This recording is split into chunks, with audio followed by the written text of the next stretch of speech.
దేవుని ఘనమైన శ్రేష్టమైన పరిశుద్ధ నామమునకు మహిమాస్తుతి ప్రభావములు కలుగునుగాక. ఉదయకాల సమయంలో పరిశుద్ధాత్మ దేవుడు మరి ఒక నూతన దినాన్ని మన జీవితంలో అనుగ్రహించి ఒక అద్భుతమైన వాగ్దానమును మన కొరకు సిద్ధపరిచి ఈరోజు మనందరితో మాట్లాడి మనలను దీవించాలని ప్రభు ఆశపడుతూ ఉన్నారు. ఈరోజు మీరు కూడా ఈ వాగ్దానమును పొందుకోవడానికి ప్రార్థనా పూర్వకముగా ఎదురు చూస్తూ ఉన్నారని నమ్ముచూ ఉన్నాను.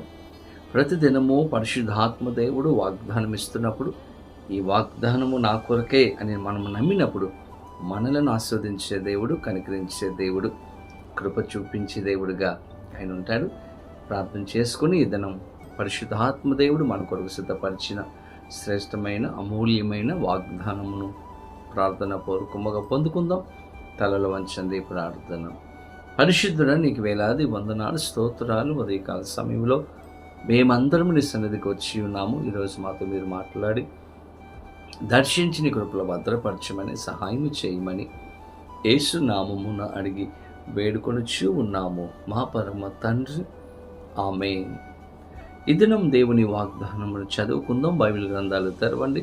ద్వితీయోపదేశ కాండము 5వ అధ్యాయము 10వ వచనమును చదువుకుందాం. నన్ను ప్రేమించి నా ఆజ్ఞలను గైకొను వారి విషయములో 1000 తరముల వరకు కరుణించువాడనై ఉన్నాను. దేవుని స్తోత్రం. చక్కని వాగ్దానం అండి. పరిశుద్ధాత్మ దేవుడు ఈరోజు తెలియచేస్తూ ఉన్నాడు, ఆయన మనలను కరుణించే దేవుడు. ఎంతవరకు ఆయన కరుణిస్తాడంట? 1000 తరముల వరకు. 1 తరము కాదు, 2 తరములు కాదు, 1000 తరముల వరకు మనలను కరుణించే దేవుడు, మనకు తన యొక్క కృపను అనుగ్రహించే దేవుడు, మన మీద జాలిపడే దేవుడుగా నుంచి ఉన్నారు. దేవుని బిడ్డలారా, 1000 తరములు చూడండి, ఎంత శ్రేష్టమైనటువంటి దేవుడు అండి. ఎంతగా మనలను ప్రేమిస్తూ ఉన్నాడు ఆయన. ఈరోజు ఆయన యొక్క కరుణ మనము పొందుకోవాలంటే, ఆయన యొక్క కృపను మనం పొందుకోవాలి అంటే ఏం చేయాలి? ఎవరికి అయినా తన యొక్క కృపను అనుగ్రహిస్తాడంటే ఇక్కడ వాక్యం తెలియజేస్తూ ఉంది, ఎవరైతే నన్ను ప్రేమించి నా ఆజ్ఞలను గైకొను వారి విషయములో. ఎవరికంట దేవుని కృప, దేవుని కరుణ? ఎవరైతే దేవుణ్ణి ప్రేమిస్తారో, ఎవరైతే దేవుని యొక్క ఆజ్ఞలను గైకుంటారో వారి విషయంలో దేవుడు 1000 తరముల వరకు తన యొక్క కరుణను చూపించే దేవుడుగా ఆయన ఉంచుకున్నాడు.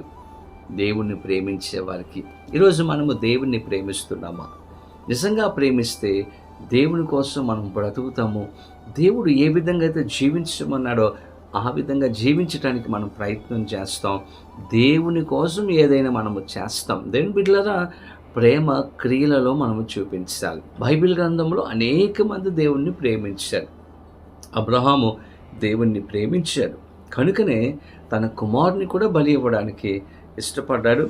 దేవుడు ఏది చెప్తే అది చేయడానికి అబ్రహాము ఇష్టపడ్డాడు. దావీదు కూడా దేవుణ్ణి ప్రేమించాడు. దేవుని బిడ్డలారా, దావీదు దేవునికి ఎంతో ప్రాముఖ్యతనిచ్చాడు. అందుకే ప్రార్థన చేశాడు, వాక్యం చదువుకున్నాడు, దినదినము దేవునితో సహవాసం చేసినట్లుగా దావీదు జీవితంలో మనం గమనిస్తాం.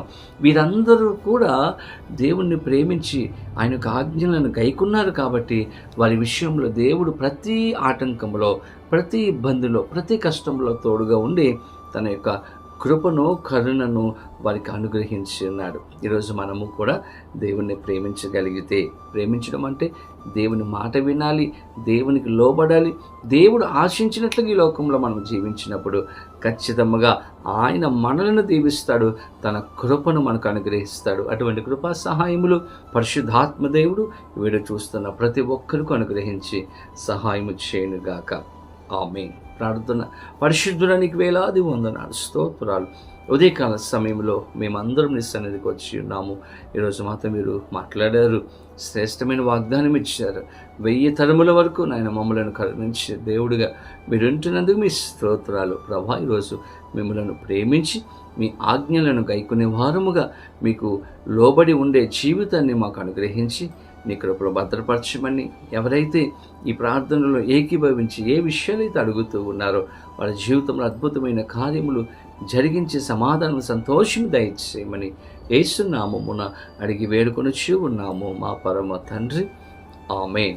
తండ్రి, కుమార, పరిశుద్ధాత్మ త్రియేక దేవుని యొక్క దీవుని ఆశీర్వాదము సదాకాలము కలుగునుగాక. ఆమేన్. దేవుడు మిమ్మల్ని దీవించును గాక. ఆమేన్. God bless you.